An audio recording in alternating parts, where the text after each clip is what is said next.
little bit. If I put my glasses on, it just shows my age. I haven't been to one of these things for about 13 years, but I'm excited to be here to honor Dad. Before I get started, I better watch the prompter, huh? Ignore it. Okay, good. Do your thing. He said go. All right, so the 2016 Lifetime Masonry Service Award recipient is Harv Smith, a.k.a. Higam.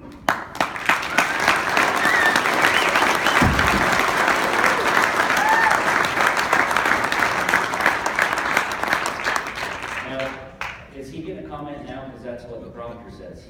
You just give your speech. I'm going to ignore the prompter. Thank you. Okay, so before I get started, I kind of had an idea. What I want everybody, if you've worked with Dad in any way, shape, or form, Higam, in any way, shape, or form, stand up. If you've worked with Dad. Go ahead. Go ahead. Don't be afraid. He's nice. Everybody's afraid to stand. I see a bunch of you that didn't stand. That's fine. So I'm gonna get into this, and we're gonna get Dad honored correctly. After graduating Granger High School in, what was it, Dad?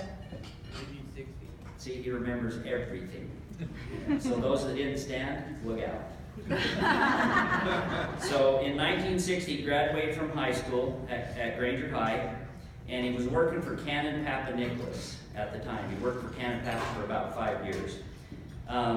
He literally got married during that year, right after graduating high school, to Billy Washburn, and they started their family, and they had 4 kids. I'm number 2. Doug was born in 1961. I was born in 64, so Doug, you are older than me. Sherry was born in 67, and Shanna 71. I have it all written here, but I can't read it because the lights are so bright on my eyes. Todd, will you come help me? You're calling on the wrong guy. So after working for Canon Pap for about 5 years, he started working for Rosema and Austin. That was they were Mason contractors back then. He started working for them as a hod carrier. He also did his apprenticeship under them. One of the jobs he worked on and literally worked on it as he was an apprentice, was the salt house. Does anybody remember the salt house, the round bowl? Right.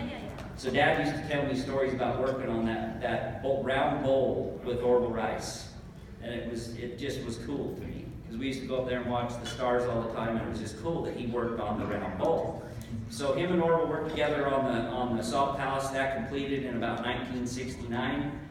In 71, Dad and Orville started Harv and Higam Masonry. And I honestly believe that that's just when they decided to get licensed. So they had from 69 to 71, that was kind of free time, right? So, sorry, Dad. I don't know if that's the truth or not. But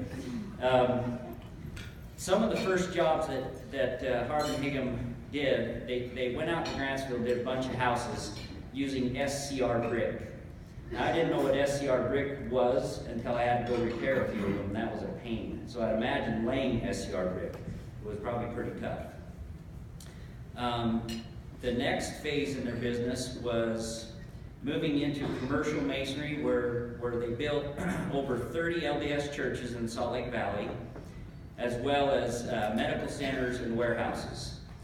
And I wrote here, the family, we got together and we kind of remembered a bunch of jobs that we either worked on or remember Dad talking about. So we have kind of a partial list here of jobs that Harv and Higam did under Higam's reign. John Paris Furniture, the first 2 furniture stores for John Paris, pretty cool. Doxy Hatch Medical, I think that was Dad's very first stressful job, and probably the most stressful job he ever had, if you hear him talk about it. Granger High Outbuildings, that was the bleachers. The bleachers at Granger High. This was years ago, 1976. In fact, this is the job. Doug was about 12 years old, and he told the lead hod carrier, "I cannot wait till I take over the company so I can fire my dad." Now, I'm kind of setting the story straight here because for 30, 40 years I've been blamed for that. So it was Doug. It wasn't me. So we just had that discussion literally at the table. Isn't that So, Sorensen Research Park, Benyon Junior High, these are just a bunch of jobs that we all remember. Deer Valley Lodge, I remember being 18 years old laying huge stone on the fireplaces there. Block and tackles and all kinds of cool stuff to get those things in place. Deer Valley, Stein Erickson, Ely Maximum Prison. That was another big job. Twill County Jail, Denison Prison, the second phase there, Barry Newmont, out in Elko. The Salt House Convention Center, when they tore the bowl down, Dad rebuilt the convention center. That was pretty cool. Evanston Rec Center, the new Salt Lake Arena, which I still call the Delta Center today. You guys probably call it Vivint Arena. No, Delta. Okay, thank you. That's good. Right on. I knew you'd support me sooner or later, Todd. So, yeah, I have a little note here written that after the Delta Center, that's when Doug and I fired my dad. That isn't true. He was just golfing all the time, so no one knew he was still around. Franklin Quest Field we did.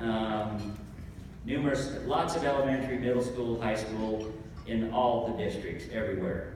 In fact, you know, in the masonry industry, in the building industry, if you drive down any road, it's kind of fun to look back over the last 40 years of jobs that we had a part in. And you guys are the same way, I guarantee it. You drive down the road and you get to see what you built and it's still there. That's pretty cool. Masonry lasts forever, right? I also have, back in the day before, who remembers before bulkies bags? Come on, raise your hands. Yeah, we used to have to deliver sand. And then we had, an 80-pound sack of cement and a 50-pound bag of lime. We had to mix mortar by hand. Who would have thought? Anyway, back in the day, Dad used to haul about, I counted it. I don't know why I did, but I always was amazed how he could haul 6 loads of sand a day, do all of his takeoffs, all of his billings, all of his bids, and collected. He did all of his own collecting. So what happened was, bulkies came out. So then what happened is the cartel, what I like to call them, and they kind of named themselves that, and then for those of you that don't know what the cartel is, go ask Steve Schroeder, Ron Johnson, Bob Hardman, and anybody else that is in that private society. No, but they had a lot of fun. When bulkies came out, there was no more sand to haul, and they got to golf, and they golfed a lot. And they all became pretty good golfers.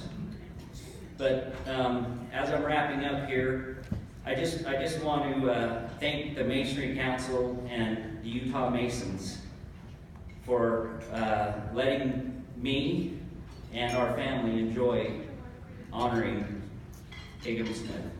Thank you.